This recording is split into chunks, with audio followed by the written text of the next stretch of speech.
नमस्कार, आप देख रहे हैं आवाज इंडिया। मैं हूं सर्वेश तिवारी। आइए एक नजर डालते हैं देश दुनिया की 20 बड़ी खबरों पर।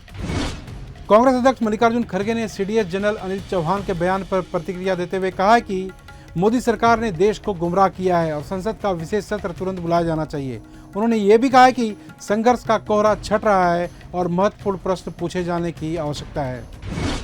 प्रशांत किशोर ने विदेश मंत्री एस जयशंकर के बयान पर पलटवार बयान दिया है। जयशंकर ने कहा था कि पाकिस्तान ने सीज फायर की पहल की थी। प्रशांत किशोर ने कहा, अगर पाकिस्तान सीज फायर चाहता था तो इसका मतलब है कि सेना सही काम कर रही थी। उन्होंने सवाल उठाया, हम क्यों राजी हुए। आम आदमी पार्टी ने पंजाब में संगठन के ब्रांच में व्यापक बदलाव किया है। मनीष सिसोदिया ने नई टीम की घोषणा की है, जिसमें विधायकों को उपाध्यक्ष और अन्य नेताओं को महासचिव साथ ही सचिव के रूप में शामिल किया गया है। नई टीम में कई बदलाव किए गए हैं। आपने क्षेत्र और जिलों में भी नए अध्यक्षों की नियुक्ति की है। एलजेपी के अध्यक्ष चिराग पासवान के विधानसभा चुनाव लड़ने की चर्चा तेज हो गई है।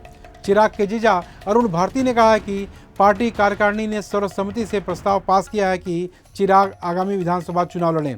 कार्यकर्ताओं की मांग है कि चिराग सामान्य सीट से चुनाव लड़ें। नासिक में होने वाले सिंहस्थ कुंभ मेले की तारीखों की घोषणा की गई है। पहला शाही स्नान 2 अगस्त साल 2027 को आयोजित किया जाएगा। कुंभ मेला 24 जुलाई 2027 से 24 जुलाई 2028 तक चलेगा। मुख्यमंत्री देवेंद्र फडणवीस ने तारीखों की घोषणा की है। नागालैंड में एनसीपी के सभी 7 विधायक एनडीपीपी में शामिल हो गए। इससे मुख्यमंत्री नेफ्यू रियो की पार्टी को 60 सदस्यीय विधानसभा में पूर्ण बहुमत मिल गया है। एनडीपीपी की ताकत 25 से बढ़कर 32 हो गई है। इस विलय से एनडीपीपी की स्थिति और भी पहले के मुकाबले मजबूत हो गई है। महबूबा मुफ्ती ने कहा है कि जम्मू कश्मीर को भारत और पाकिस्तान के बीच दोस्ती का पुल होना चाहिए, न कि युद्ध का मैदान। उन्होंने ये भी कहा कि जम्मू कश्मीर ने हमेशा युद्ध और हिंसा का दंश झेला है। राजनीतिक मतभेद पाकिस्तान की सरकार के साथ हो सकते हैं, लेकिन वहां के लोगों के साथ नहीं। शिवसेना एकनाथ शिंदे के नेता और प्रवक्ता संजय निरुपम ने कहा है कि कांग्रेस का अस्तित्व खतरे में है। अगर वो अपनी नीतियों पर काम नहीं करती, तुच्छ राजनीति के चलते अनुभवी नेता कांग्रेस से दूर हो रहे हैं। निरुपम ने यह भी कहा कि सलमान खुर्शीद, पी चिदम्बरम और आनंद शर्मा का उदाहरण भी दिया। उन्होंने कहा कि कांग्रेस को अपनी नीतियों पर काम करने की सख्त जरूरत है।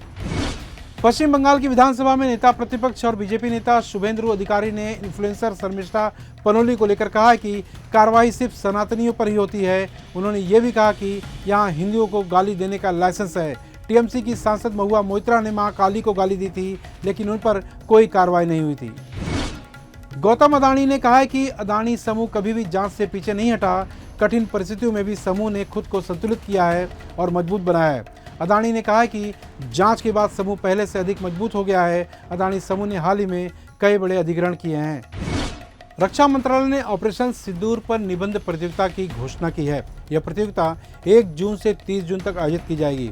शीर्ष 3 विजेताओं को 10,000 रुपये का इनाम मिलेगा और उन्हें दिल्ली में 78वें स्वतंत्रता दिवस समारोह में आमंत्रित भी किया जाएगा। निबंध हिंदी या अंग्रेजी में लिखे जा सकते हैं। आईसीएआई ने सीए सितंबर 2025 की परीक्षा का शेड्यूल जारी कर दिया है। अभ्यर्थी आधिकारिक वेबसाइट पर जाकर शेड्यूल चेक कर सकते हैं। फाइनल ग्रुप 1 की परीक्षा 3, 6 और 8 सितंबर को होगी। आईसीएआई ने इंटरमीडिएट और फाउंडेशन कोर्स की परीक्षा का शेड्यूल भी जारी किया है। देश भर में 1 जून से कमर्शियल एलपीजी सिलेंडर की कीमतों में 24 रुपये की कटौती की गई है। नए रेट के मुताबिक दिल्ली में 19 किलोग्राम वाला एलपीजी सिलेंडर 1723 रुपये 50 पैसे मिलेगा। यह लगातार तीसरा महीना है जब कमर्शियल सिलेंडर की कीमतों में कटौती की गई है। पटना में मेट्रो सेवा जल्द ही शुरू होने जा रही है। हालांकि आधिकारिक पुष्टि का इंतजार है।